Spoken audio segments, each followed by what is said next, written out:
दोस्तों good morning, कैसे हो आप सब? आई होप बढ़िया होंगे। तो भाई आज की वीडियो में मैं आपको सारा का सारा पूरा खाता ऐसे डिटेल में बताऊंगा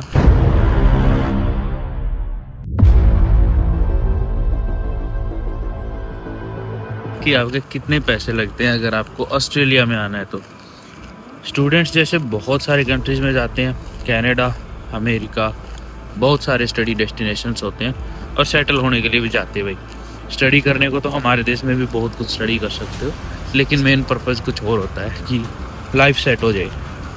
तो उसके लिए भाई मैं ऑस्ट्रेलिया के बारे में बताऊंगा सारा का सारा, क्योंकि मैं ऑस्ट्रेलिया में हूँ पिछले 2-2.5 साल से।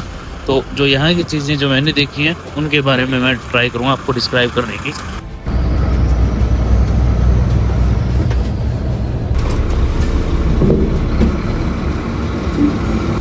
लो जी भाई, डिलीवरी साइट पे तो आप पहुंच गए, पर यहाँ पे अपने को वेट करना पड़ेगा। अनलोडिंग होने में भी टाइम लगेगा, क्योंकि इनके पास एक और ट्रक मेरे से पहले आया हुआ है। तो पहले अनलोडिंग उस ट्रक की होगी, फिर आएगी हमारी बारी।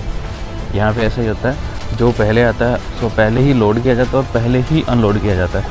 अगर यहाँ पे ऐसा नहीं होता कि आप बाद में आके और पहले आ जाओगे, पहला नंबर लगा लोगे, इट्स नॉट पॉसिबल है। जो ऑलरेडी इनके पास बड़ी सारी पिट पड़ी है, ये उसको अनलोड करेंगे पहले, एंड देन माई टर्न।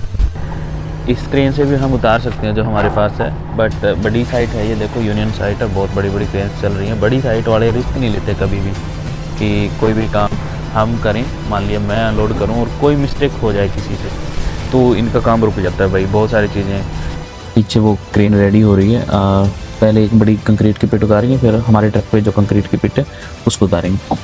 तो हमारे पास तब तक के लिए थोड़ा सा टाइम है, तो मैंने सोचा इस टाइम को कवर करके आपको इन्फॉर्मेशन जल्दी से जल्दी मैं डिलीवर कर दूं कि बात क्या है। तो भाई कभी भी हम बाहर आते हैं, आउट ऑफ कंट्री जाते हैं, तो सबसे बड़ी देखो चीज़ें हम बहुत सारी देखते हैं, तो सबसे मेन आखिरी में बात कहाँ जाके ख़त्म होती है, वो ख़त्म होती है कि हमें पैसे कितने लगेंगे।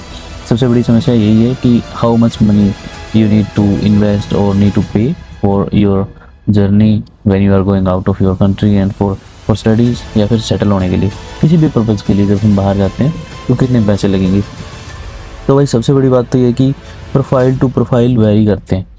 अब फ्रेश स्टूडेंट होते हैं, +2 करते जाते हैं, थोड़ा कम लगता है, पर कई बार गैप हो जाता है, तो गैप एक्सेप्टेबल नहीं है। पहले गैप में आप एक्सेप्टेबल था, आप टीचिंग करके आते थे, वो चीज़ें ऐड हो जाती थी, बहुत सारी चीज़ें हो जाती थी। अब नहीं होता, अब ये कि स्टडी टू स्टडी ही एक फ़्लो में चले। जब आपने आइल्स का एग्ज़ाम दे दिया और आपका स्कोर इतना आ गया, अच्छा आ गया कि हाँ आपकी फ़ाइल लॉस हो सकती है, तो भी आप अपने एजेंट से कॉन्टैक्ट करोगे। तो वो जब हम उनको बोलते हैं कि आप अप्लाई कर दो हमारा ऑस्ट्रेलिया का, किस किस कहाँ कहाँ मैं अप्लाई कर सकता हूँ, किस किस यूनि में मैं जा सकता हूँ, तो भाई वो आपको बताते हैं कि बेसिकली आपको 15 से 20 हज़ार डिपॉजिट देना होता है, जब एजेंट का कमीशन नहीं होता। यूनिवर्सिटी के साथ एजेंट्स के कमीशन होते हैं कि आप इस कोर्स में इतने बच्चे लेके आओगे तो आपको पर स्टूडेंट इतना कमीशन आपको हम वापस देंगे। तो यहाँ से पैसे एजेंट्स को बनते हैं। तो कई बार क्या होता है कि जब उनका नहीं होता है ऐसा कोई सीन कमीशन का, एजेंट का, तो वो आपसे चार्ज कर लेते हैं कि हम यूनिवर्सिटी में अप्लाई करेंगे, आपको ऑफर लेटर आएगा तो उसकी फ़ीस चाहिए। ऑफर लेटर की फ़ीस बोल के भी चार्ज की जाती है।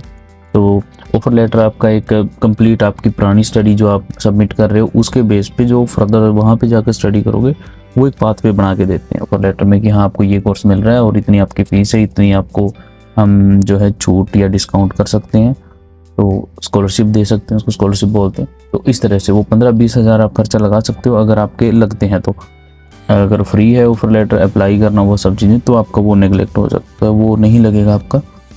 पर भाई बात समझने की कि कुछ ना कुछ तो लगता ही लगता है, अपने एजेंट ले ही लेते हैं इंडिया में, वो इस बेस पे भी कुछ पैसे चार्ज करते हैं।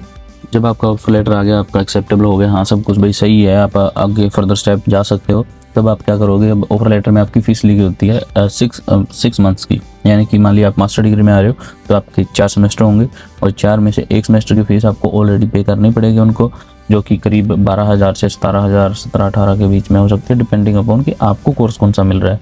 मेडिकल लाइन के कोर्सेज थोड़े से महंगे होते हैं, अकाउंट्स के और जो इन चीज़ों के होते हैं वो थोड़े से चीप भी हो सकते हैं। वो भी इसमें आधारित इस चीज़ पे होता है कि आपकी यूनिवर्सिटी जो है वो जैसे बहुत मतलब रेप्यूटेड या बड़ी है, एक्सपेंसिव है, उस टाइप की है, या फिर चीप यूनिवर्सिटी है ना, तो उस चीज़ के ऊपर भी डिपेंड होगा। और जब आप मतलब वो फ़ीस पे कर दोगे पहले 6 मंथ्स की, तो आप ऑलरेडी इंडिया से ही करोगे। उसके बाद जो यहाँ के भी आप अगले 6 मंथ्स की दोगे, तो वो आप 6 मंथ की देख लो, आपकी स्कॉलरशिप को काट के फिर आपको देनी पड़ती है 4-5 लाख रुपए जो है इंडियन, वो 6 मंथ्स की पड़ जाती है। 4-5 लाख आप पे करके आओगे, 4-5 लाख आप या तो अकाउंट्स में रखोगे या फिर मतलब यहाँ के अकाउंट में कन्वर्ट करवा लेना बाद में करेंसी, और इस तरह से यानी कि 10 लाख तो सीधा सीधा यही हो गया। यूनि की फ़ी पे करने के बाद में आपको अपना इंश्योरेंस भी पे करना पड़ता है, हेल्थ इंश्योरेंस। अगर आप सिंगल हो तो आपका हेल्थ इंश्योरेंस प्राइवेट कंपनीज बहुत सारे होते हैं, कई बार एजेंट खुद भी करवा देते हैं, एजेंट से भी आप करवा सकते हो। यूजुअली एजेंट से ही सारे लोग करवाते हैं कि हम क्यों रिस्क लें, जब एजेंट सारा कुछ ही कर रहे तो ये और वही कर दे भाई, हम रिस्क क्यों लें, क्योंकि हमें नॉलेज नहीं होती इन चीज़ों की, इसलिए। तो भाई बहुत सारी कंपनीज हैं, मेरा हेल्थ इंश्योरेंस था NIB नीब कंपनी का, और बहुत सारी कंपनीज है ऑस्ट्रेलिया के। आप गूगल पे भी सर्च करोगे तो आपको 3-4 ऑप्शंस मिल जाएंगे बढ़िया बढ़िया कंपनीज के। स्टूडेंट वीज़ा जब तक वैलिड होता है ना, उतनी ही, मान लिया कोर्स आपका 2 साल का, तो 2 साल का ही हेल्थ इंश्योरेंस आपको स्टूडेंट वीज़ा पे करवाना पड़ेगा कंप्लीट टाइम का। और लेकिन अगर जैसे हाँ, अगर कपल है तो आपके करीब 1.5 लाख, उससे थोड़ा ऊपर नीचे हो जाता है। अगर आप सिंगल आ रहे हो तो आपका 70,000 से लेके 80-90 और लाख रुपए तक का हो सकता है कंप्लीट। तो भाई वो आप पॉलिसी चेक करना कि उसमें भी बहुत सारी चीज़ें होती है कि कवर क्या क्या है, ऑपरेशंस हैं या फिर सारा कुछ ही कवर है, या फिर सिर्फ OPD या फिर डॉक्टर की जो है कंसल्टेशन है वो चीज़ें ही कवर है। तो वो चीज़ ज़रूर देखने की चीज़ होती है, हाँ आपने कौन सा लें, जितना एक्सपेंसिव लेंगे उसमें उतना ज़्यादा ही जो है बेनिफिट आ जाता है। जब आप वीज़ा के लिए अप्लाई करते हो, फीस भी पे कर देते हो, तब आपका मेडिकल होना होता है वीज़ा आने से पहले। और मेडिकल में आपका जो नॉर्मली हेल्थ चेक होता है, बेसिक चीज़ें होती हैं, यूजुअली सबका ही पास हो जाता है, सब ठीक होते हैं। अगर आपको आइज़ की कोई दिक्कत है या तो उसके लिए आपका थोड़ा सा मतलब मेंशन कर सकते हो आप। और आइज़ के लिए हाँ, इंश्योरेंस अगर आप करवाते हो, आइज़ की कोई इशू है तो यहाँ पे वो अपना वहाँ से करवा के आओ भाई, इंडिया से। यहाँ से करवाओगे ना तो बहुत महंगा पड़ता है आइज़ का और डेंटल का, ये चीज़ें एक्सक्लूडिंग होती है, ये चीज़ें इंश्योरेंस में कई बार कवर नहीं होती और बहुत महंगी हो जाती है अगर होती है तो भी। तो भाई उस चीज़ का बड़ा ध्यान रखना पड़ेगा। और जैसे आपकी हैप ID आ जाती है, तो हैप ID अगर कपल आ रहे हो तो दोनों की डिफरेंट आएगी, अगर सिंगल आ रहे हो तो एक ही हैप ID आएगी। हैप ID ही शो करके और पासपोर्ट डिटेल्स आपकी शो करके आप मेडिकल के लिए जा सकते हो। जो भी नियर बाय जहाँ भी आपके मेडिकल होते हैं, आपको थोड़े टाइम पहले ही वो एड्रेस वगैरह और डेट टाइम सब कुछ मेंशन हो जाएगा, आप आधे घंटे पहले भी एंट्री कर सकते हो। तो वो बहुत ज़रूरी होता है। सिंगल पर्सन जाता है तो करीब 6-7 हज़ार के करीब इंडियन रुपीज़ लगते हैं मेडिकल के, और कपल जाता है तो वही 14,000-15,000 के करीब दोनों का खर्चा लग जाता है, जो हैप ID के ऊपर जो मेडिकल होता है वीज़ा आने से पहले। कुछ बीमारियां होती हैं जैसे कि ट्यूबरकुलोसिस होगी, इन्फेक्शियस डिजीज़ होगी, इस तरह की जो मतलब फैल सकती है बड़ी आसानी से। तो अगर ऐसी चीज़ कंफर्म हो जाती है आपके मेडिकल में तो आपको वीज़ा देने में थोड़ा सा डिले या फिर कैंसिल हो सकता है, ये अलाउड नहीं करेंगे, क्योंकि इनको मतलब सीधा सा मतलब सारी चीज़ें ये करने का ये है कि सेफ्टी, यहाँ के जो लोग हैं उनकी भी सेफ्टी और आपकी भी। अगर ऐसी कोई इशू आता है तो वो यहाँ आपको ले आते हैं आपको, तो यहाँ आने के बाद चीज़ें फैल जाती हैं हर किसी में, तो दैट्स ए प्रॉब्लम। अब मुझे थोड़ा सा ब्रेक चाहिए, पीछे अनलोडिंग होगी पेट कंक्रीट वाली, तो मैं एक बार ये करवा देता हूँ।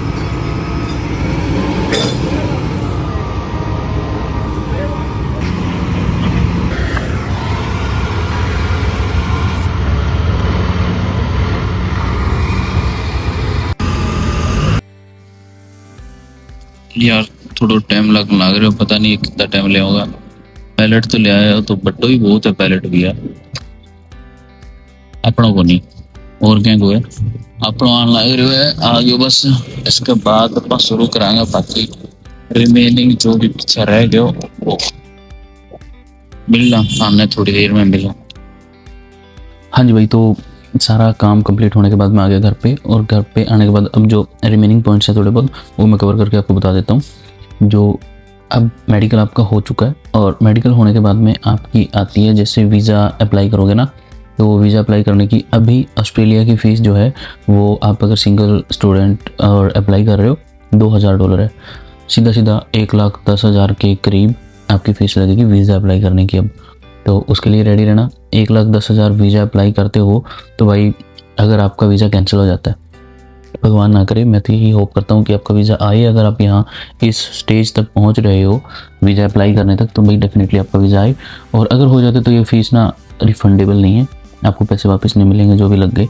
और भाई उसके बाद में वीज़ा अगर आपका आ जाता है बहुत अच्छी बात है, उसके बाद में आपने ऑस्ट्रेलिया भी आना है, और यहाँ आने के लिए आपको फ़्लाइट लेनी पड़ेगी। फ़्लाइट के जो चार्जेस हैं वो आपके, अगर मैं ऑस्ट्रेलियन डॉलर में बताऊँ ना, तो जैसे हम देखते रहते हैं कई बार, तो अगर ऑस्ट्रेलिया से अप्लाई करते हैं, वो डिपेंड करता है महंगी होगी या सस्ती, कि आपका वीज़ा किस मंथ में आता है। जैसे दिसंबर है, दिसंबर बहुत बिजी होता है, बहुत ज़्यादा महंगी फ़्लाइट टिकट्स होती है, $3000 तक, यानी कि करीब 1.5 लाख तक रिटर्न टिकट हो सकती है, मतलब आना जाना एक साइड की हाफ कर लो, ठीक है। तो और कोविड में तो आपको पता ही, आपने मतलब सुना ही होगा कितनी ज़्यादा फीस एक साइड की, एक 1.5 लाख हो गई थी। लेकिन अभी क्या है कि राउंड ट्रिप जो होता है जाने का और आने का, अब दिसंबर में चेक करोगे ना तो आपकी $2000 से लेकर $3000 के बीच में आती है। लेकिन वही टिकट अगर आप जून में, कई बार फरवरी मार्च में, जो बिजी मंथ नहीं होते, उस वक्त वही टिकट बहुत सस्ती होती है, $700-800 में होती है।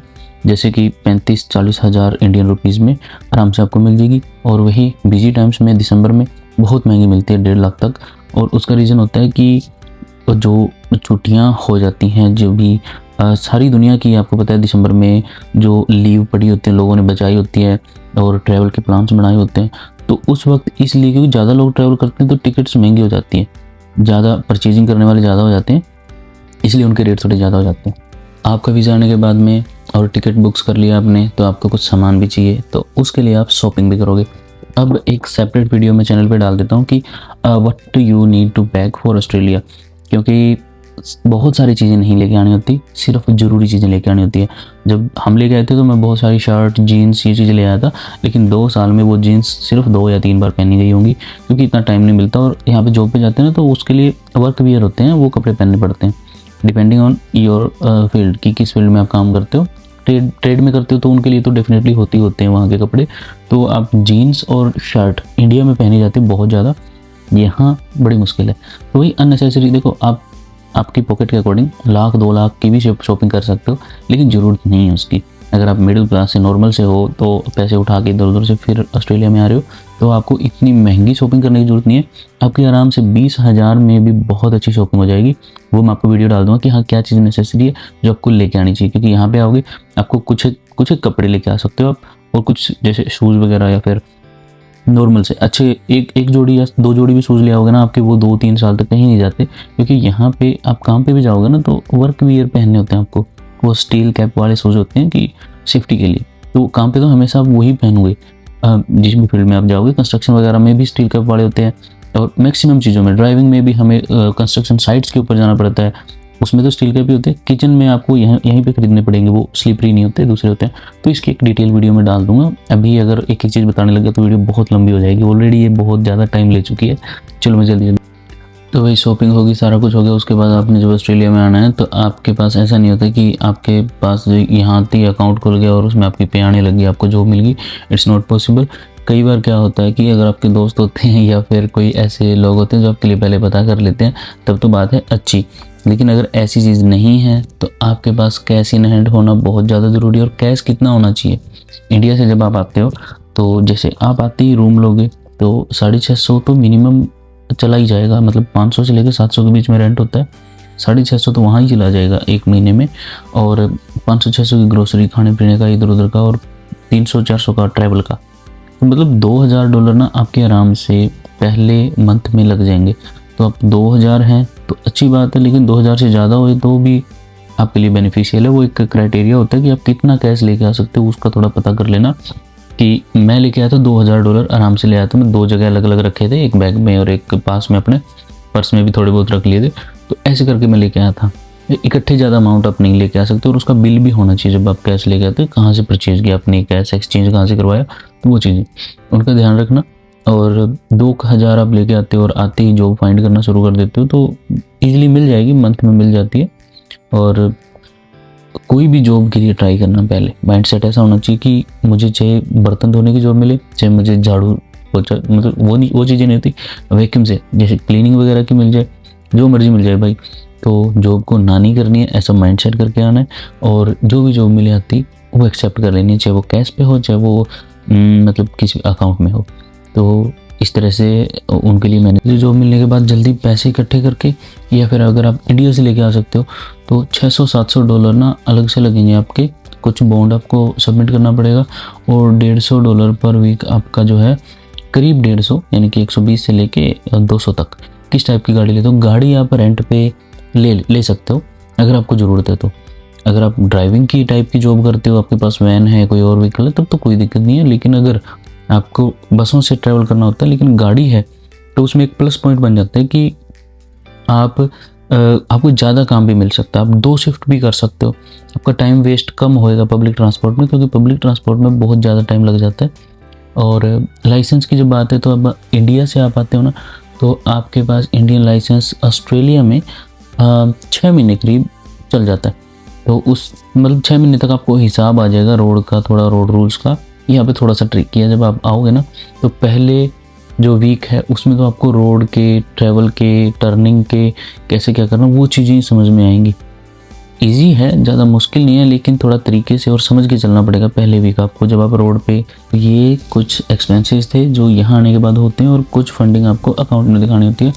तो अगर आप मुझे कहते हो कि एक सिंगल अमाउंट बताओ कि इतने पैसे लगते हैं ऑस्ट्रेलिया आने के, तो भाई ये जवाब सिर्फ आपके एजेंट के अलावा मुश्किल है कि कोई दे पाए। बेसिक खर्चे सब बता दिए मैंने आपको, वो देख लेना। और टोटल बेसिक खर्चे मिला के, और आपको कितना अमाउंट चाहिए बैंक में फंड शो करने के लिए, वो चीज़ें आपको कैलकुलेट करनी पड़ेगी। आप जब आइल्स या पीटी कर रहे हो ना, या आपका प्लान है बाहर जाने का, तो एजेंट से मिलते रहो थोड़े बहुत टाइम के बाद में। उससे क्या होगा कि आपको अपडेट मिल जाएंगी क्या चल रही है, वीज़ा ट्रेंड पता चल जाएगा, आ रहा है नहीं आ रहा, क्या करना है, कब अप्लाई करना चाहिए, कब नहीं करना चाहिए, ठीक है। और आपको आपकी रिक्वायरमेंट क्या होने वाली है जब आप वीज़ा अप्लाई करोगे, तो ये चीज़ें एजेंट जो है आपको बताता रहेगा। तो आप एक ट्रैक पे रहोगे, आप मिसगाइड नहीं होगे इधर उधर से, और आप एक ना टाइम आने से पहले ही खुद को प्रिपेयर करके रखोगे। तो इसलिए ये चीज़ें करनी बहुत ज़्यादा ज़रूरी है। और ये थे बेसिक एक्सपेंसेस। और जो आइल्स और फंड की मैं बात कर रहा था, हाँ वो दिखाने पड़ते थे, अब भी पढ़ सकते हैं। यूनी मांग सकते हैं आपसे, और कॉलेज मांग सकता है आपसे, और एम्बेसी अभी नहीं मांग रही है। देखो इनके रूल कब चेंज हो जाए कोई पता नहीं चलता। तो जो बेसिक सी चीज़ें हैं ना, उनको मेंटेन करके रखो, उनको ऐसे होल्ड पे मत रखो कि चलो हो जाएगा, ऐसे नहीं रखना, उनको प्रिपेयर करके रखो। और भाई इसके अलावा जो चीज़ें लेके आनी होती है ना, उनकी वीडियोज़ में सेपरेट ही डाल देता हूँ चैनल पे। और अगर आपने कुछ स्पेशली पर्सनली पूछना है, तो आप मुझे डीएम कर सकते हो, डीएम करो, या तो कमेंट भी कर सकते हो, या डीएम करोगे तो OZ स्टूडेंट लाइव इस नाम से मेरा इंस्टा पे भी चैनल है, और वहाँ पे आप मुझे डीएम कर देना, मैं सबके रिप्लाई करता हूँ वहाँ पे। तो कोई अगर बात ऐसी है कि आप पर्सनली पूछना चाहते हो, तो मैं ट्राई करूँगा कि आपको आंसर दूँ उस चीज़ का, मुझे पता हो या फिर मैं पता करके बताऊँ। तो स्ट्रेस लेने की बात नहीं है कोई भी। और बाकी भाई सब्सक्राइब कर लेना, और अपने फ्रेंड सर्कल में शेयर कर देना। अगर किसी को भी ये इन्फॉर्मेशन चाहिए होती है, किसी ने आना है, कोई खुद को प्रिपेयर करना चाहता है, तो ये शेयर कर देना उनके साथ। That's it. और भाई मिलते हैं नेक्स्ट वीडियो में। Thank you so much for watching this video till the end. मुझे नहीं पता कितनों ने ये वीडियो एंड तक देखी है।